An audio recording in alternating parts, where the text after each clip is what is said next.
Beloved brother, sisters and friends, greetings to all of you in the name of Jesus Christ. கிறிஸ்துவுக்குள் பிரியமானவர்களே, இயேசு கிறிஸ்துவின் இனியற்ற நாமத்தின் நான் உங்களை வாழ்த்துகிறேன். எப்படி இருக்கீங்க? சௌக்கியமாக இருக்கீங்களா? சரி, இந்த நாளுக்கு தெரிந்து கொள்ளப்பட்ட வேத படம் the book of Isaiah chapter 6 verses 5. ஏசியா தீர்க்கதரிசியின் புத்தகம் 6ஆம் அதிகாரம் 5வது வசனம். அப்பொழுது நான் ஐயோ அதமானேன், நான் அசுத்த உதடுகளுள்ள மனுஷன், அசுத்த உதடுகளுள்ள ஜனங்களின் நடுவில் வாசமாய் இருக்கிறவன், சேனைகளின் கர்த்தராகிய ராஜாவை என் கண்கள் கண்டதே என்றான். I said, there is no hope for me. I am doomed because every word that passes my lip is sinful, and I live among a people whose every word is sinful. And yet, with my own eyes, I have seen the King, the Lord Almighty.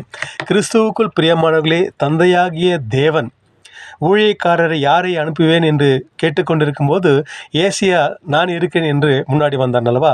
அதை போலவே இன்றைய காலகட்டத்திலும் கூட கிறிஸ்துவுக்குள் பிரியமான பெற்றோர்களே, நீங்களும் உங்களுடைய பிள்ளைகளை ஊழியங்களுக்காக அனுப்புங்கள், அவர்களை தயார்படுத்துங்கள். ஆனால் அதுக்கு முன்னாடி ஊழியர்களாக இருக்க வேண்டும் என்று சொன்னால் ஒரு சில தகுதிகள் இருக்க வேண்டும்.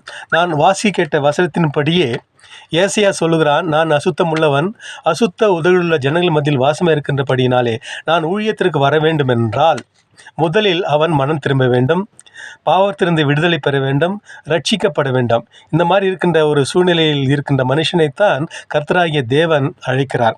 ஆகவே நாம் அப்படிப்பட்ட ஊழியங்களுக்காக முன்னோர்களுக்காக நாம் ஜெபிப்போம், அவருடைய ஊழியங்களுக்காக ஜெபிப்போம், அவருடைய குடும்பங்களை கூட ஜெபிப்போம். அப்படி அவருடைய கர்த்தரை நம்முடைய வாழ்க்கையில் அவர் ஒருவரே போதும் என்று நினைத்து நாம் அவரை சேவித்து அவருடைய அன்பின் அரவணைப்பில் வாழ முயற்சிப்போம். யெகோவாயீரே தந்தையாம் தேவன், நீர் மாத்திரம் போதும் எனக்கு. யெகோவா ராஃபா சுகம் தரும் தேவன், தழும்புகளால் சுகமே.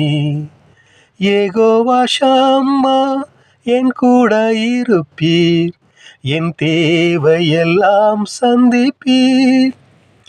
நீர் மாத்திரம் போதும், நீர் மாத்திரம் போதும், நீர் மாத்திரம் போதும் எனக்கு. நீர் மாத்திரம் போதும், நீர் மாத்திரம் போதும், நீர் மாத்திரம் போதும் எனக்கு.